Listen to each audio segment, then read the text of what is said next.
ஒரு நிமிஷம் கேளுங்க. என் நண்பர் என்கிட்ட வந்து பகிர்ந்துக்கிட்டாரு.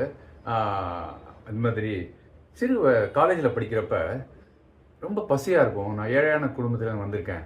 பசியை போக்குறதுக்கு அங்கே இருக்கிற வேப்பம் கொழுந்து, வேப்பம் பூக்கள் எடுத்து சாப்பிடுவேன். பசி அடங்கும்.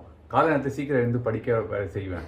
ஆனால் அந்த நேரத்தில் ஒரு சிறு தவறு செஞ்சேன். என்னன்னா, எனக்கு மாதத்துக்கு 50 ரூபா தான் தருவாங்க எங்கள் அப்பா. ஆனால் என் ரூம்மேட்டோட ஃபாதர் வந்து துபாயில் இருந்ததுனாலையும் நிறைய பணம் புழங்கும் அவர்கிட்ட. ஆனால் ரொம்ப டெம்ட் ஆகி அதுலேருந்து 30, 40ன்னு 50 ரூபான்ட்டு ஒரு 3 மாதம் தொடர்ந்து வாரம் ஒரு தடவை நான் அந்த மாதிரி எடுத்திருக்கேன். அதாவது திருடி இருக்கேன். ஆனால் இப்போ நினச்சேன்னா, ஏன் அப்படி பண்ணேன்னு மனசு ரொம்ப கஷ்டமாக இருக்குது. அறியாமல் செய்த தவறு அது. இது வரைக்கும் நான் யார்ட்டையுமே சொல்லல.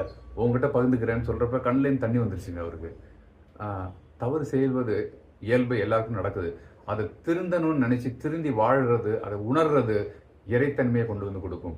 தவறுகள் செஞ்சிருந்தேன்னா மன்னிப்பு கேட்டுருங்க. திருந்தி வாழ முயற்சி செய்யுங்க. வாழ்க்கை சுகமாக இருக்கும். தேங்க்யூ, பாய்.